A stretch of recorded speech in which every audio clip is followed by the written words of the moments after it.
Good morning, I'm Carolyn Tanaka and welcome to Live at the Ledge. Every week we will be talking with members of the House of the Representatives to find out what's been going on, what are some of the issues, and what legislation is moving through the state capitol. Tomorrow morning at 10:30, there will be a public hearing on House Bill 2739. It's the Medical Aid in Dying bill, a bill that has attracted quite a lot of attention. With us this morning is the introducer of the bill, Representative Della Al-Biladi. Good morning, Representative. Good morning. Thank you for having me here today. Representative Biladi is also the introducer of the bill, which we are calling Our Care, Our Choice Act, and she is well versed on the issue. Representative Biladi also served as the chair of the Health Committee last session. Tell us a little bit about this bill, and this is not the first rodeo for this medical aid in dying legislation. Here in the state, we've been considering aid in dying for a number of years, for several decades. We have had a blue ribbon panel that looked at this issue. We have had a number of bills run through the House and Senate. And last year, with this new legislature, many new members in this legislature every year, we had the bill from the Senate come over, and in the Health Committee, we took a deeper dive into it, and we decided at that time to defer the bill. A couple of changed circumstances from last year. We now have a few more states that have a year under their belt with the experience of aid in dying in their states, notably California and Colorado. So we've learned a lot about some of the amendments to the law that they've added since the bill was first passed by Oregon, again, several decades ago. I think for members of the House, it was really concerns about safeguards and reporting. So those were the things that we were looking at over the interim.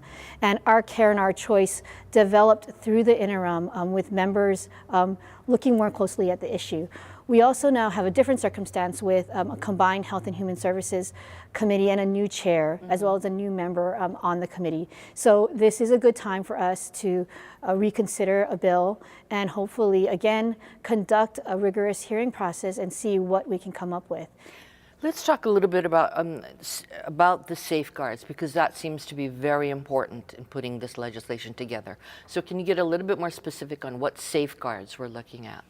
So there's a number of safeguards. First, the presence of an attending and a consulting physician, healthcare provider.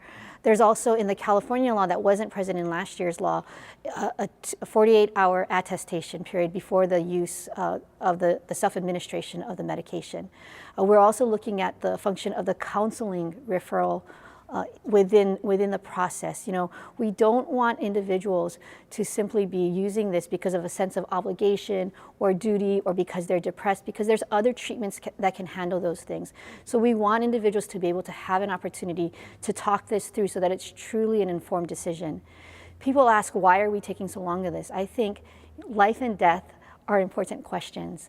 This is not something that can be undone once we allow this to happen. So I think we all as a community have to be very comfortable with the safeguards that are in place. And you are comfortable that this bill strikes a good balance then? I think we're getting there. I think we're still in the hearing process, and so I think we need to listen carefully to what concerns might emerge. Last year within the community, there were some doctors who were coming forward, but they were expressing some concerns. What we see in other states is that doctors, physicians, healthcare providers are divided, and they continue to be divided. Here in our case, the Hawaii Medical Association has decided to go neutral, which is the organization for doctors. They speak for doctors. In states where the bill has passed, we are seeing the medical associations associations taking a more neutral position.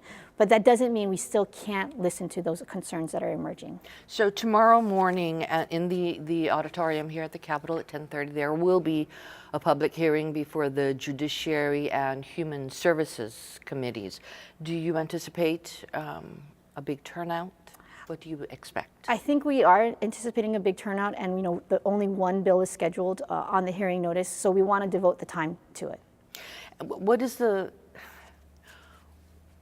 likelihood of something happening this session in both the House and the Senate? I think a lot of due diligence has been done by both the Senate and the House. So I'm hopeful, I'm optimistic that we can come to some agreement.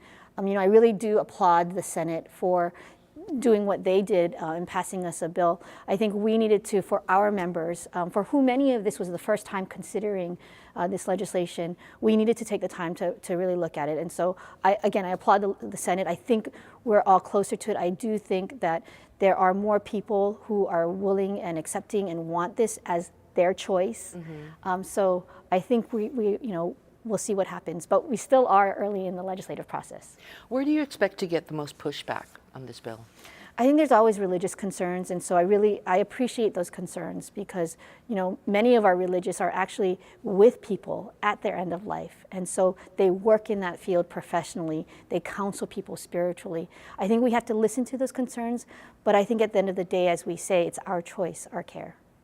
It is, as I said earlier, it is a big issue. It is an issue that can be very divisive, but it is, as you say, you believe this is the time, the moment to tackle it.